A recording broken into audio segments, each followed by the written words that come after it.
Good morning. Good morning. We can hear us, they can hear them. I'm Elliot, Mr. Holiday. Today I'm gonna introduce the panel today. I'll be kind of flowing through and introducing you guys, and we'll go through our questions. And let's start off down the line. We have Mr. Chip Baker. Everybody, hey, Mr. Baker. And we also have Ms. Wanda K. Davis. Say hello. Good morning. Nice to meet you. And we also have Mr. Jones, Harold Jones. On my side of town. Okay. So let's go ahead and get started. Let's introduce. We got the introduction out the way.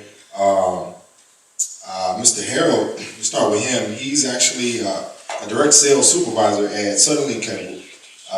He's been there for 5 years and went to serve some time in the National Army Guard. And let's start off with the Army, the National Guard. Let's kind of introduce that and how do we get there. I think he has a funny story on how it happens, but let's go ahead and let's touch on that for a second. Good morning to everyone. Good morning to everyone. When he said a funny story about the National Guard, when I was in high school, you guys have the STAR test now. When I was in high school, it was the TOS test, is what it was, TAAS. And I always believe in telling the truth. I couldn't pass it. It was truly difficult for me to pass. And finally, the year after, I was supposed to graduate in '94, but I didn't pass the TOS test in '95. But previous to that, my stepfather, who was very short, he was a short man, but he was big in spirit. He didn't play no games. He walked in and he threw a pamphlet on my bed and said, "In the morning, Ernest will be here to pick you up for the National Guard." And I was like, "Whatever, I ain't." You know when your mom and daddy say something, you're like, "Okay, whatever." But when the next morning, I don't think he was asking me for permission. He wasn't asking me for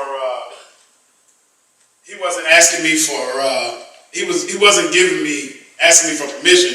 He was giving me notification that somebody was coming. So the next morning when the guy picked me up, I'll never forget it. It was the best breakfast I'd ever had in my life. It was the best. I mean, it was laid out, like everything, and you could tell I don't miss no meals, even to this day. And that was probably about 25 years ago. But it was one of the best experiences that could have ever happened to me. And you'll hear a lot of people say that I don't want to do this, I don't want to go to the National Guard because of this, because of that, I don't want to go to the military because of this, because of that. But it's about the structure that it brings about. And it's okay. And with that opportunity I'm considered a veteran now, and I've got benefits that I can use. So there's a lot of great things to being in the National Guard. They pay for your college education, and you're able to still travel and see the world and do things like that and still serve your country. So I thought it was a great experience, one of the best things my stepdad could have ever done for me before he passed away. So. Sir. All right. That's Mr. Next we have Ms. Wanda. Ms. Wanda, just give us a little brief overview of who you are. I know who you are. You're very special. Our birthday's on the same day, so that's why I love her so much. Absolutely, that's what makes us special. So remember that, September the 16th. That's a special day for the two of us. Well, my name is Sister Wanda. I have been with my job for 30 years, come August. When I was looking for a position, now I went to Houston School of Business, but I was one of those that school just wasn't for everyone. So I went, but after the first semester I bailed out. But you know what? God is still good because I had to work extra hard. So that's why my position is to encourage you to be smart. You can be smart, stay in school, do what you need to do. But like I say, school is not for everyone. So if you decide that you don't want to go to school, then you have to be diligent. You have to stay focused. You have to know that you first of all figure out what it is that you want to do. I'm a people person, so I said, okay, you know what? I'm going into the restaurant business because that's what I was going to school for, business management. So I went into business management, did a semester. After that, I decided that I didn't want to go back to school. So I went into the restaurant business, and I decided that I can do this, and I did. I was very successful. I am where I am now. I love what I do. I get to entertain people. I'm an entertainer. I get to entertain people. I get to help people. I'm a blessing to people. I meet all kind of excitement people. But the most important part, to get where I am today, it was a lot of work. A lot of work, because I had to prove who I am. I had to prove that without a certificate, that I can still do what they can do with a certificate. So if you're planning on not going to school, just be prepared for a lot of hard work. Be prepared of proving who you are. Be prepared to let them know that, hey, I can do this. And it took time. It took me an extra 15 years to get where I am today, but I made it. And like I say, it was a lot of hard work. So just stay in school and try to do it the smart way, not the hard way. Amen. Thank you, Sister Bonnie. We got Coach Baker. I say, Coach, we kind of have a similar background, but I'm going to let you guys hear from him. Yeah, go ahead, Mr. Baker. Okay, good morning, everybody. Good morning. My name is Chip Baker, and I'm talking about Yeah, the whole rundown. Well, tell them where you're from. Tell them what school you made the mistake of. All right. Well, I'll just start off by saying, when you can see, he's SFA guy, but I got my master's degree from Sam Houston, so. And he had an issue with that. Just when I came in. You got a plan. He pulled it out on me. There you go. They say if you got to do all that. Yeah. I'm just glad that somebody let me get into their college. All right. I don't have to have all of that. I'm just thankful. But I'm from Hearn, Texas, a small town, about 2 hours from here. Was blessed with the opportunity to play college football. Well, growing up, was in a number of sports, played 4 sports for 4 years in high school. I think it's very important to be involved and be active, because that gives you purpose, that helps you live a purpose-driven life. You just don't show up just to show up. You go there every day for a reason. And that's what you want to focus on now as you're going through school. Like, be involved, be active, because it gives you a reason to get up. Hey, I want to see, what we're doing, where I'm going to get to go travel today in sports. My mom can't afford to take me there. Single parent mother. But I was blessed to have the opportunity to play college football at West Texas A&M. I got my degree there. It took me a little longer, like she said, but the main thing, I got it. Right. And I'm thankful for that. Then from there, I came to Conroe, Texas. And that was my first job, teaching and coaching job at Peak Junior High. I don't know if some of you guys go to any of those schools. Peak, anybody here from Peak? Good. That was my first teaching and coaching job in Conroe ISD. And from there, I went to Washington Junior High. We opened up Washington as a junior high again. I was there for a couple years. Then went to Oak Ridge High School for a year. We went to the state semifinals, which was a blessing. Very first year to coach high school ball. And, you playing the top 4 team in the state. That was pretty awesome. Then that Christmas, my head coach got the head job here at Conroe High School. So I was asked to come over here, and so I was the O-line coach, special teams coordinator, taught special education, everything under that umbrella. I've done adaptive PE, and I was there for 12 years, and that was a blessing. Got Teacher of the Year on that campus twice. Was pretty thankful for that. Then I had an opportunity to go back to my hometown for 2 years, and this is big to me. I'm gonna say this to you. You never want to forget where you come from, because those people that have helped you and shown you the way growing up, you need to return that. And I truly believe that. I think when you learn from your experiences, nobody got where they got by themselves. And so there's been a lot of people that have helped me and shown me the way. And just like you said, my mama didn't play. You know, like, boy, I don't care, you know, I told you I played all those sports, boy, I don't care if you're touching the ball, you better get them books, you know, and so I'm thankful, you know, when you're young, you don't understand that. You know, you just think, man, that lady trick. You know, oh man, but, you know, as you get older and you mature, you understand that? She's smiling like, yeah. You know, but as you get older and you mature, you realize that those people do those things because they love you and they care about you. You know, and then, you know, as you, and I'm thankful to have had that, you know. And so looking back on it, I'm thankful because it helped me be the person that I am.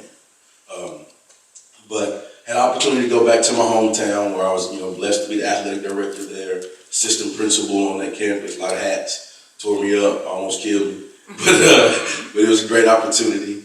And then this year I got an opportunity to come back to be at Oak Ridge High School, so that's where I currently am now. I teach and coach at Oak Ridge High School here in Conroe ISD. This is my 18th year in education. All right, man. Well, you guys, I'm gonna ask a few questions, and I'm gonna kind of just go around and ask random questions, and hopefully we can find something like relevant to your field. I want to ask this question to you first, Okay. And I will go back down the line. And what we want to know is what had your interest pointed towards coaching and teaching? What made you interested in this? Specifically, what sparked the flame to say, hey, I want to be an educator? Well, there's a quote, and I may put it on my notes because I wanted to make sure I say this. It's by the Dalai Lama. It says, just as ripples spread out when a single pebble is dropped into water, the actions of individuals can have far-reaching effects. And to me, I remember I had to be about 7 or 8, and you know, my family on my mother's side, we're all church folks. I mean, if the church is open, we're there.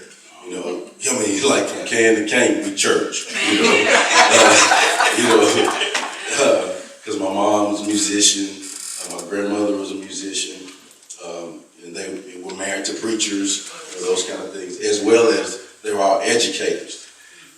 Excuse me. So I had to be about 7 or 8. We was at a church function in Austin or something. And then there was an incident that made a big impression on me. And there was this lady that walked up to my mother, and she hugged my mom. You know, she looked at her and smiled, and she hugged her again. You know, as a kid, I'm looking like, man, who is this lady? I don't know this lady. Hugging up my mom, you know. And she told my mom, she said, I love your grandmother. And my mom, you know, cordial, yeah, you know, thank you. You know, no, I love your grandmother, which was my great grandmother. And she went on to tell this story. You know, she would say, you know, growing up, you know, your grandmother was my teacher.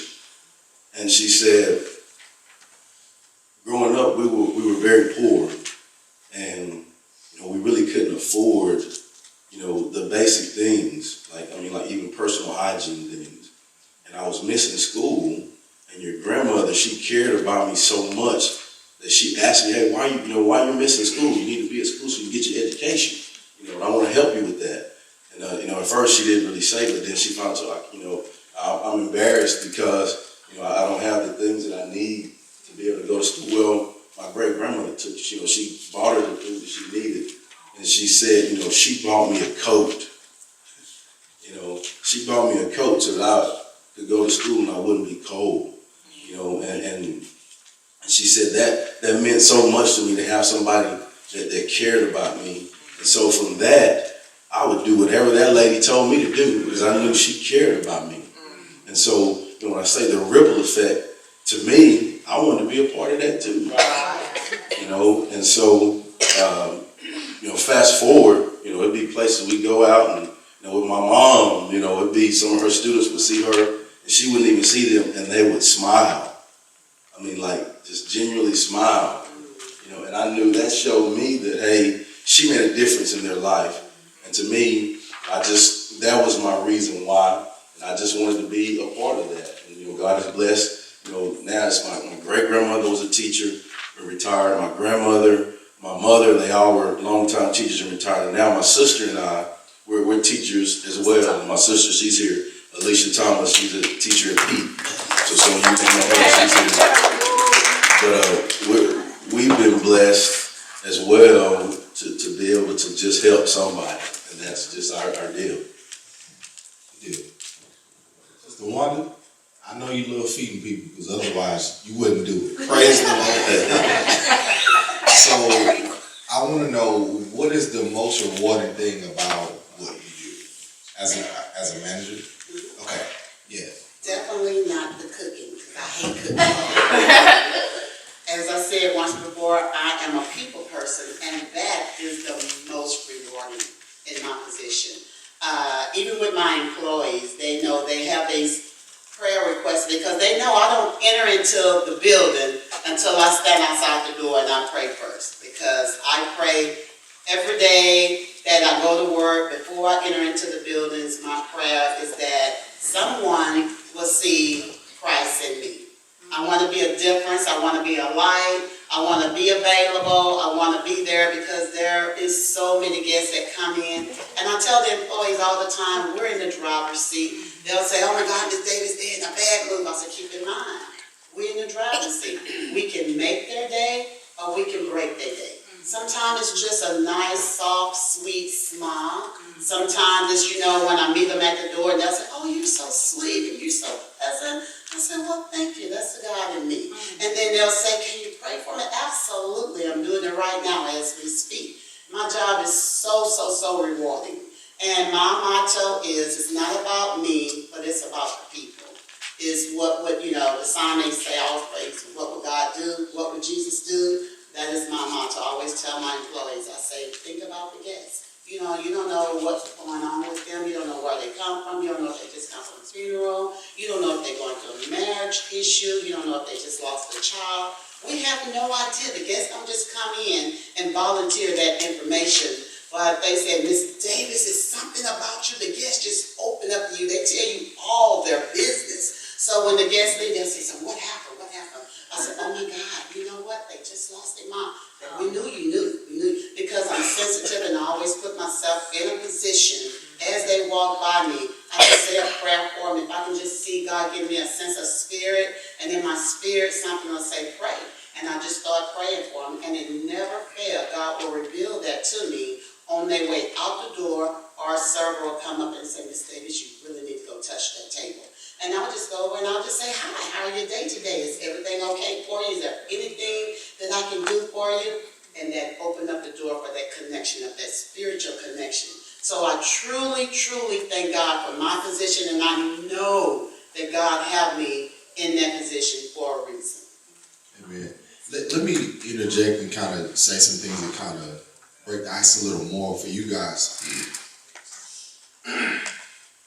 What you got to realize, when you choose these careers, you always got to keep in mind that you are in a ministry position. This is not about you. It's what you want to do as a passion. But just remember that you're always serving another purpose on top of what you're doing. You're serving. So, for instance, Sister Wanda K, she's the server, but she's also serving prayer requests. She's serving a kind act of kindness, a smile, or a word from God. Same thing with Mr. Baker. He's encouraging young students. Some students may not have lunch to go to school, or even have food before they go to football practice. You got to believe that he has a kingdom mind perspective on his way to the job. He's praying for kids, or she's praying for people who come in. And same thing with Mr. Jones. Same thing. Even though we hadn't touched on what he's doing, but you got to remember that there's some type of kingdom perspective when you're doing these things, when you're selecting careers. So just to kind of piggyback on what you're saying, it may not be on your resume that I'm a Christian. I read the Bible every day, but one thing that you're getting right here at this church, and I'm telling you right now, you're gonna need it when you at work. The power of prayer and the power of discernment and helping others and wanting to pray for others, you are going to need that at work, because there are going to be days on your job that pays you a salary to where you just have to really say to yourself, if I don't pray, I'm gonna lose it. That's just keeping it 100. I'm gonna lose my mind, or I've got to go into this meeting with this person that I know don't have my best interest. But it is amazing what the power of prayer can do and what an humble spirit can do when you walking into that meeting and say to yourself, okay, well, everything is going to be okay. And so, like, and I'm not going to call you, but like Sister Wanda said, you know, take prayer with you in your career, everywhere you go. There's no place, and my mama used to say this, there's no place that you in prayer can't be. Y'all can, anywhere you are, it does not matter. I'm telling you, I've been in some places where I probably shouldn't call on God at that moment, but I'm telling you, I called on him right then and there in that spot, and he showed up. So, you know, that I just wanted to just kind of piggyback on that. And two, I think, you know, y'all said, you said humble yourself, give service. You know, you always want to, you know, I said this before, you know, anything you do is not about you. You know, at the end of the day, you've had a lot of people, well, you got here by other people. You know, you had a lot of people help you get to where you are. And so, to me, I believe you get what you give. You know, and if you know, the attitude that you give, you know, if it's not a good one, then, you know, people are not going to be apt to help you. You know, but if you humble yourself and you shoot straight forward and you're open and honest, and you say things the right way and you're respectful of people, well, guess what? You're going to get that back. Absolutely. The more you realize that the best leaders in the world, they are the best servants. They're the best servants. You got to get in the mindset of what can I do for someone. So, like for instance, someone may want to do hair when they're in college, while they're going to nursing school. You know, you have an opportunity to do someone's hair. She's going through a bad day, ladies, gentlemen, whatever. You know, you have an opportunity to minister to someone while you're doing their hair. You know, I never thought about it like that. You need to be planting seeds and thinking about what you can say to encourage this person. Let's move on to another question. I don't want to get too caught up on that one. Mr. Jones, like you mentioned that I see that you're a sales supervisor. So pretty much when you have interaction with people at work or with leads or clients, you know, how are you finding your opportunities to minister to people? So I'm a people person. I love people, and my mama would always say, "I talk to a rock if I thought it would communicate with me." I just love people. That's just the way it is. The interesting thing about my job is I'm a door-to-door sales rep. So what happens in my world is I have to physically leave my office and go to your house and knock on your door and be rejected by you and come back another day, possibly. It depends on how crazy you were when I knocked on the door. But I think the opportunity, I've been in cable since '99. So I started out as an installer, and I've done maintenance and anything as far as cable, phone, and internet, I've done it since '99. And one of the things that I had to, and it's amazing what Mr. Baker said, because I had a school teacher in my life, Lucille Ozan, who told me that if you're not helping somebody, you're a waste of space on earth. Now, when you're 16, 17 years old, that'll hit you real hard. You know what I'm saying? That'll hit you real hard. But what she was really ultimately saying to me is that if you can't figure out how to bless somebody else or how to sow a seed into somebody else, then what is your purpose? What are you here for? So the way that I've always been able to spread the word of God or just tell somebody about God with my job is just because of who I am and because of what I do. I like to have a conversation with people before I sell them something. Nobody wants to be sold anything and you don't know nothing about it. You know what I'm saying? That's like you walking into the store and you about to buy a pair of kicks and then the guy walk up to you. The only thing he want to know is he walks up to you, you know, Brother Austin, and he goes, well, what's your size? He don't ask you no other questions. He don't say nothing. You know, the first thing you saying to yourself is, well, look, let me find me another sales rep. But when he walk up to you and he say, how's your day going? Or how you feeling? Or, you know, what brings you in today? That's what's always opened up the door for me to speak to my clients, you know. And it's some clients, and just be prepared, everybody don't want to hear about your God.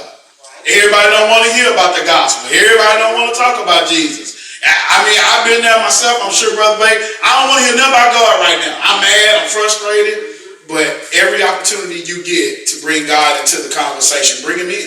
because that has opened up more doors and more avenues for me. I'll never forget, and then I'll be done. The first time I flew to St. Louis, I'm from the South Side, and getting on the airplane, this is just something I never thought I'd do. And flew to St. Louis, the company paid for it. It was a pleasure, and I never will forget. I say my grace before I eat. I believe that because of that, I know prayer works, because I ain't never missed no meal.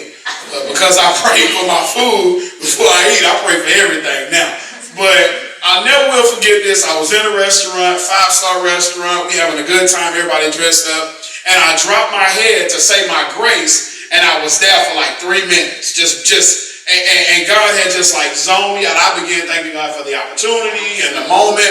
And when we finished dinner, this guy walks up to me, man. He said, I had quit praying over my food like 5 years ago. I had quit praying, especially publicly, I had quit praying. And he was like, man, you helped me today. I'm going to start praying again. And man, for the next, all week long, we ate 3 meals a day. They fed us greatly. They fed us real good. But he would pray. And that right there to me, that made my week worth it right there. So that's how I see the opportunity to speak and talk to people about God.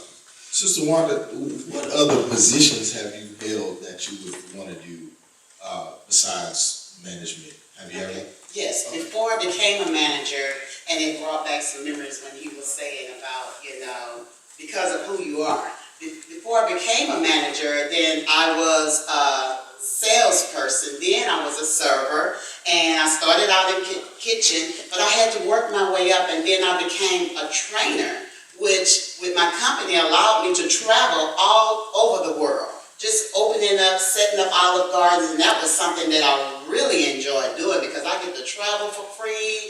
They fed me, they took care of me. I just show up at the airport, got where I was going, get to New York, there's a rental car for me, the best hotel ever, so I just felt royalty. But when I was traveling, my name became 2-week wonder.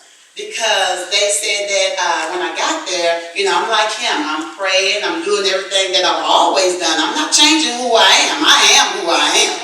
And when they would take us out and wine us and dine us and everybody, okay, we get to drink for free. Baby, they was running up a tab, they was throwing it down, and they were telling me, you gonna drink? I said, oh, absolutely not, but, do you? They say in 2 weeks we'll have you doing what we're doing. I said, okay, you got a challenge. Help yourself. But you know what? It's because of who I am. I didn't bow down to them. I could have became 2-week wonder in 2 weeks because I'm in New York. Nobody here know what I'm doing. Nobody get to see me cutting up, being somebody that I'm not. And it's easy to be, a Christian inside these 4 walls. But what am I in New York? Where no one, but I stood my grounds. I am who I am, and it was just a blessing. And not only that, my company is $1 billion company, and they entrusted me to do something. I was representing my company, so I wanted to do it the best of my ability. Right. They entrusted me with thousands and thousands of dollars, so I wanted to be that one that they could depend on. So if someone was in the audience was interested in what you do, what kind of advice would you give them how to get started? You have to be committed, first of all. It's a lot of hard work in the restaurant business. And as Mr. Jones said that, it's not always easy. There's a lot of praying. There is a lot of yes ma'am, no ma'am. You got to be polite. You got to be respectful. You got to be honest. Not only with others, but you got to be honest with yourself. You got to know how to talk and how to deal with the public, because there's been times that they came in and they ripped me up one side, down the other. I even had guests in the Woodlands that didn't want to deal with me because I was black.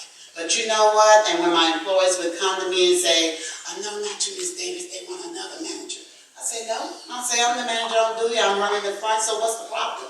He said, Ms. Davis, please don't ask me to tell you why. But I'm persistent and I want to know why. And when they told me, they said they don't want the black manager, they want another manager on duty. I said, well, you know what, it is what it is, and I'm going to be that one.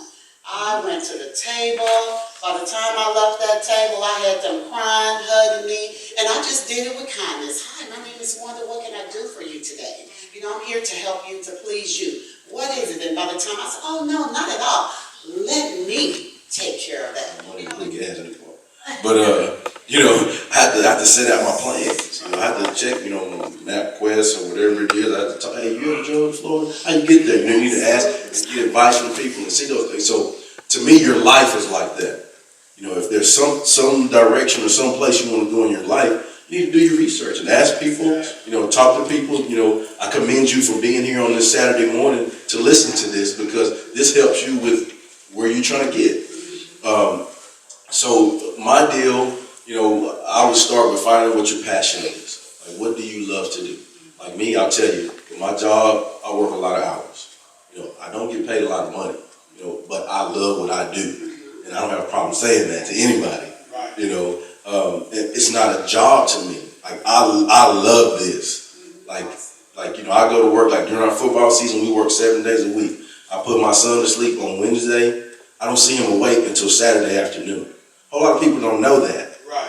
Okay, so those sacrifices, you're gonna have to make some sacrifices. I love what I do. Okay, but make your plan. Okay, be passionate. Find out what it is you're passionate about, because as you go through your life, when you have those tough, long days, it won't affect you because you love it. Okay, make sure you're taking care of your grades, because the better your grades are, the more opportunities that gives you on the other end. Okay, and a lot of you guys don't realize that. Oh, you just go day to day. That's why I talked to you earlier about having a purpose. You know, if you get up every day, I got to make an A in this class, so my GPA is good. So when I graduate, I have a 4.0. Those people are going to be giving me money to go to college. I don't have to worry about mama paying, trying to find a way. I don't have to worry with me. They're giving me money to go to college if I have a 4.0. Okay, so make sure that you're taking care of your grades, and then just like the cards, you graduate high school, you lay the cards out. Bam, you have options. Okay, I don't know if that works for me. I don't know, but I'm gonna go this route. Okay, but if you have one card that you can play, then it's a little tougher. And you can play that card. Don't get me wrong. Don't get me wrong. Whatever life throws at you, you can still make it work. But it's a better situation for you, and it's not as hard of a struggle for you when you plan it out and prepare it. And I know, I'm sorry, it's the long way about it, but did I say I love this? Yeah, I love this. I mean that. Like, I enjoy what I do. I'm passionate about it. And just to piggyback, just say what he said. If you love it, it ain't work. It's not work. It's not work. If you just the three of us, it's like it's not work right now. There's no. When she shows up, she shows up. She shows up for work, but it's not work. When Coach Baker shows up, it's not work. It ain't work when you love it. Right. You love it. Now, I'm actually getting blessed by this. I mean, I don't know if y'all paying attention, but I'm so absorbing all this information because, you know, Brother Jones, he hit on something real important. The job that he has now, that's what takes care of his bills. Okay, and what else he does outside of that, that's his play money. Okay, so and same thing for me. I'm also in Fort Bend ISD. So what I do is I'm a teacher's aide in the daytime. At nighttime I train. So this sounds like something very similar to what Coach Baker does. So what he's trying to get you guys, what I'm trying to get you guys to understand, have a passion that you consider your play job. Then have a passion that kind of coincides with your work job. There's two different kinds of jobs. You're gonna have to work. That's first thing. Period. You're gonna have to put the work in. You're gonna have to put in the work. Now, for instance, with education, I realized that what I needed to do was to kind of get my feet wet and understand, like, okay, you know what, I like education. So what I did was decided to get in the district as a substitute teacher. Okay, so once I was in the district as a substitute, then I realized, okay, you know what, I want to go ahead and be an educator. So what you'll find provision that in these school districts, especially for you guys, it's going to be very easy for you guys to get a job in education. For me, there are very seldom men in education in the state of Texas. But what you'll find provision that the school will allow you to not only study, will encourage you to go ahead and get certified to teach. And 9 times out of 10, you're already in the school, they're going to hire you. You see what I mean? So now that doesn't mean just because you have to work during school hours and that's all of your life. Well, for me, for instance, if I go ahead and get my teacher certification knocked out, I'll be teaching, I'll be training, I'll be serving You see what I mean? So Experience. you'll be experienced. Yeah, Exactly. experience. So and that's what I kind of wanted to add on to what you guys were saying. Miss Roma, You got 5 more minutes. 5 more minutes. Okay. But just say one minute, 30 seconds on this. When did it become a bad thing to have more than one job? Never. Fellas, y'all gonna have to take care of somebody one day. Soon. You know what I'm saying? You the head, not the tail. You know, and it's gonna be on you. It's gonna be your responsibility to make sure that everybody under that roof has what they have. Some days it's gonna be like that. It's gonna be where I ain't seen that baby since Wednesday.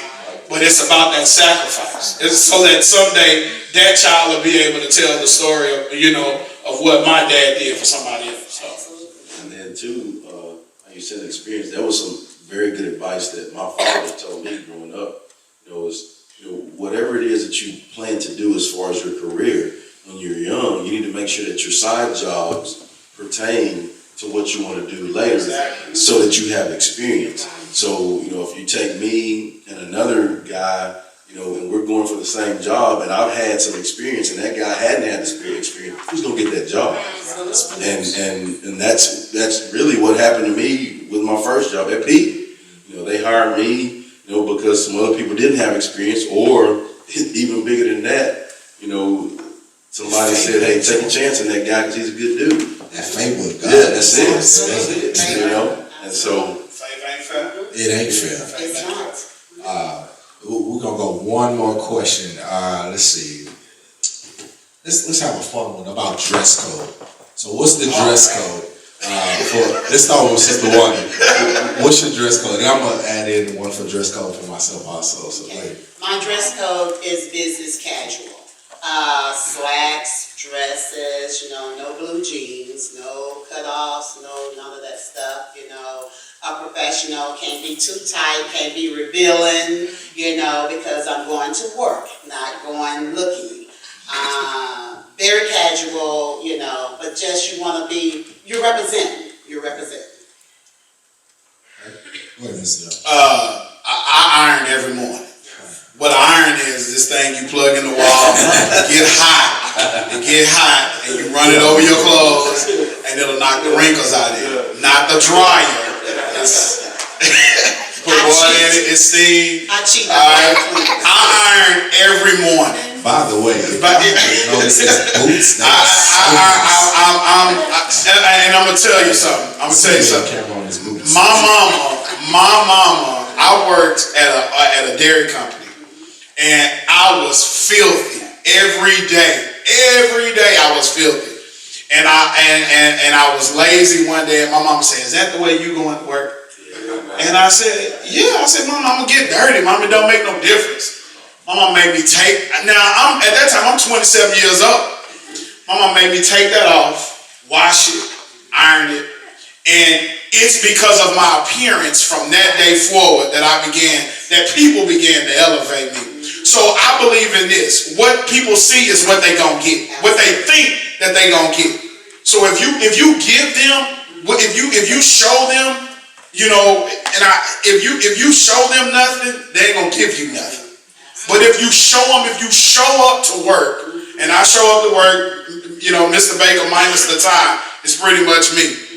People say you dress so nice, and you dress so this, you dress so that. Number one, because I need that opportunity. You have to take away people's excuses. Because if you look a certain way, they're going to say, "I don't want to talk to you because you look a certain way." If you smell a certain way, let's just keep it 100. If you smell a certain way, I don't want to talk to them because they smell a certain way. Get your hair cut. Groom your nails. If you can't get your nails done, get the dirt from up under them. When you show up to it, I'm telling you, when people look at you, they're looking at you to say, do I want to see this person serving at Olive Garden every day? Do I want to see this person as a school teacher? Do I really, when you hire somebody, when I hire somebody, depending on how they come in, it lets me know if the interview going to be 5 minutes or 50 minutes.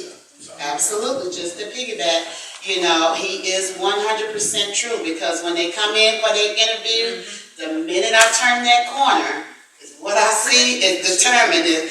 My My mind is already set up. It's a no.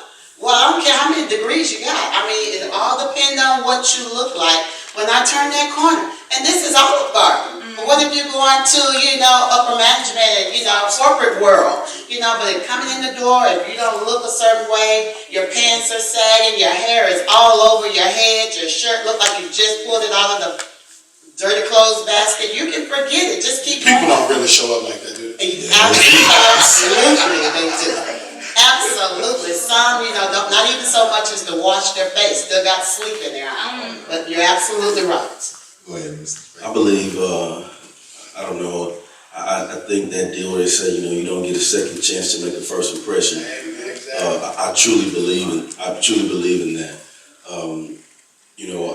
As far as my dress code, of course, when you're coaching, it's coaching, but I agree, if you're teaching, you want to be professional. You don't have to wear slacks or a tie, but if you can, I think that's okay. But just like they said, you want to make sure that you're taken care of, because the appearance that you give off is, again, I think what you get. So in anything you do, take the time to make sure that you're taken care of and be professional. All right, guys. We got to get ready to transition to the next part of our symposium, and we're gonna have Sister Grace come back up to the front. But before that happens, let's give a round of applause of our panel.